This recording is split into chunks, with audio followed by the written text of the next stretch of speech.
Good afternoon mga guys. Kumusta na kayo? Ako ay nagbabalik sa aking YouTube channel, Shelsita TV Lab. Ako po ay may share sa inyo na bago kong nalalaman tungkol sa uling na pampaswerte mga guys. Kayo po ba ay nakakaranas ng mga pagsubok na nangungutang po ba kayo na hindi nyo alam kung saan kayo kukuha ng ibabayad? Kayo po ba ay nakakaranas ng sari-saring problema sa buhay nyo? Subukan nyo po ang uling mga guys at saka dahon ng laurel. Ay walang mawawala ang sumubok. Walang mawawala kung subukan nyo mga guys. Dahil itong uling po ay nagtataboy ng kamalasan, naghahatak ng kapositibuhang enerhiya. Bumili lang po kayong uling mga guys sa palengke. Mga 20 pesos lang naman yun guys. Tapos dahon ng laurel. Subukan yung gumawa ng uling na pampaswerte. Kung kayo po ay naniniwala mga guys, subukan nyo po.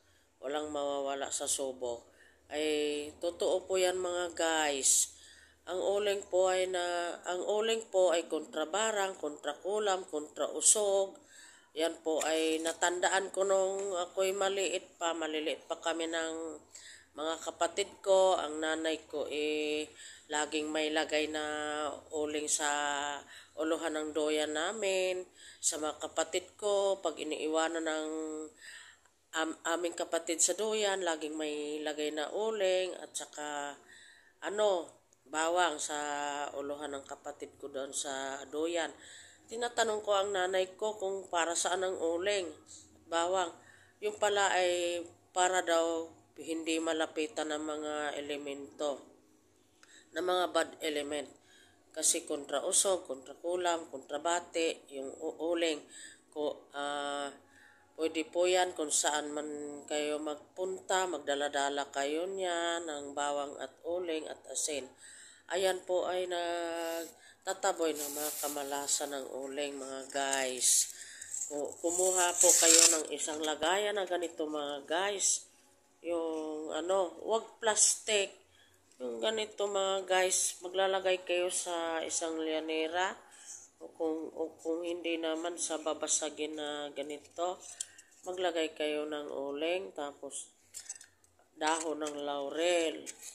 Lalagyan nyo po ng dahon ng laurel, tsaka asin at tsaka bawang. Tapos mga guys, ang dahon ng laurel po ay ibigay ng katuparan ng pangarap ninyo. Magwiwis lang po kayo sa dahon ng laurel at uling iwiwis nyo lahat ng mga pangarap nyo. Kunwari kayo ay nag-aaral kayo, matupad ang inyong mga pangarap na makapasa kayo sa pag-aaral. Kunwari kayo mag-apply ng trabaho, matanggap kayo sa trabaho. Ito pong uling na ito ay nagtataboy ng kamalasan at naghahatak ito ng kaswertihan sa buhay. Ang paggawa po nito mga guys ng pampaswerte ng uling, ito po Martes po o kaya Biyernes. Bukas Martes po, gumawa po kayo o ng Martes ng buwan, ng March 2025. Bukas. Subukan yung gumawa mga guys. Kung kayo po ay may utang, pwede kayo mag-wish dito na makakabayad kayo sa utang nyo.